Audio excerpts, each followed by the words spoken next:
কলকাতা হাইকোর্টের নির্দেশ মতো ৬৬টি সম্প্রদায়কে নিয়েই শুরু করতে হবে নিয়োগ প্রক্রিয়া। এই মর্মে নির্দেশ দিয়েছে আজ কলকাতা হাইকোর্ট। শূন্য পদে নিয়োগের অনুমতি চেয়ে আজই রাজ্যের কাছে আবেদন জানাবে কলকাতা পুরসভা এবং সেই প্রেক্ষিতে কোনো নিয়োগ, কোনো ভর্তি অযথা বন্ধ রাখার প্রয়োজন নেই বলে স্পষ্ট নির্দেশ দিয়েছে মহামান্য কলকাতা হাইকোর্ট। ডিভিশন বেঞ্চ স্পষ্ট করে বলেছে যে ৬৬টি সম্প্রদায়কে নিয়ে ৭% সংরক্ষণ নীতি মেনে কাজ করুন। পুরসভার আইনজীবীকে উদ্দেশ্য করে মন্তব্য মহামান্য বিচারপতির। দেখুন, মূল বিতর্কটা তৈরি হয়েছিল যে কলকাতা হাইকোর্টের মহামান্য ডিভিশন বেঞ্চ তারা যখন ওবিসি সার্টিফিকেট বাতিল সংক্রান্ত রায় দেয়, তারপরেও কিভাবে রাজ্য মিউনিসিপ্যাল সার্ভিস কমিশন নিয়োগ বিজ্ঞপ্তি জারি করে তাকে চ্যালেঞ্জ করেই কলকাতা হাইকোর্টে মামলা হয়েছিল। আমি এই নিয়ে আরো বিস্তারিত জানবো। সৌভিক মজুমদার আমাদের সঙ্গে রয়েছেন। এই যে চ্যালেঞ্জ হলো, তারপরে মামলা হলো, সেই মামলার হিয়ারিং এ কি হলো আজ?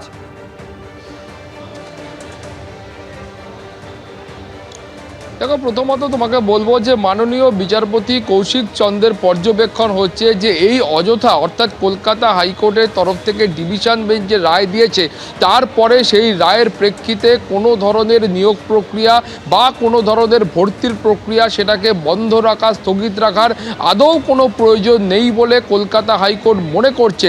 তার কারণ কলকাতা হাইকোর্টের ডিভিশন বেঞ্চের তরফ থেকে ২০২৪ সালের ২২শে মে যে নির্দেশ দেওয়া হয়েছিল, সেই নির্দেশ বলা হয়েছিল যে ২০১০ সালের আগে পর্যন্ত যে ৬৬টি সম্প্রদায় যারা ওবিসির আওতায় ছিল, সেই ওবিসির আওতায় থাকা ৬৬টি সম্প্রদায়কে নিয়ে কোনো ধরনের নিয়োগ প্রক্রিয়া বা কোনো ধরনের ভর্তির প্রক্রিয়া সংগঠিত করতে কার্যত কোনো সংস্থার এবং কোনো সরকারের কার্যত কোথাও কোনো অসুবিধা নেই।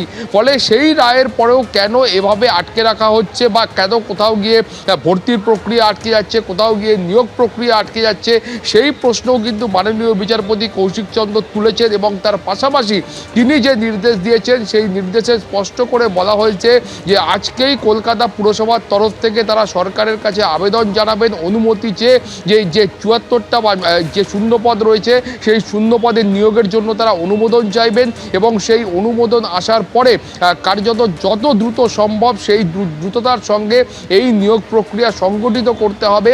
এটাই কিন্তু আজকের কলকাতা হাইকোর্টের নির্দেশ। এর পাশাপাশি তোমাকে বলবো যে মাননীয় বিচারপতি কৌশিক চন্দ্রের পর্যবেক্ষণ হচ্ছে যে এই মামলার ক্ষেত্রে তিনি দেখতে পাচ্ছেন যে মিউনিসিপ্যাল সার্ভিস কমিশন এবং তার পাশাপাশি কলকাতা পুরসভা তারা কিন্তু একে অন্যের ঘাড়ে দোষ চাপাচ্ছেন।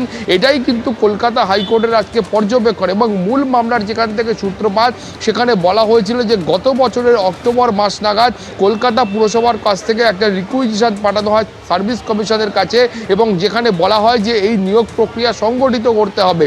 এবং তারপর মিউনিসিপ্যাল সার্ভিস কমিশনের বক্তব্য হচ্ছে তারা কলকাতা হাইকোর্টের যে নির্দেশ ছিল, সেই নির্দেশের প্রেক্ষিতে এই মুহূর্তে তাদের কি করণীয় আছে তার ক্ল্যারিফিকেশন চেয়ে তারা কলকাতা পুরসভাকে ফের চিঠি পাঠান। কিন্তু কলকাতা পুরসভার পক্ষ থেকে এখনও সেই প্রশ্নের কোনো উত্তর দেওয়া হয়নি।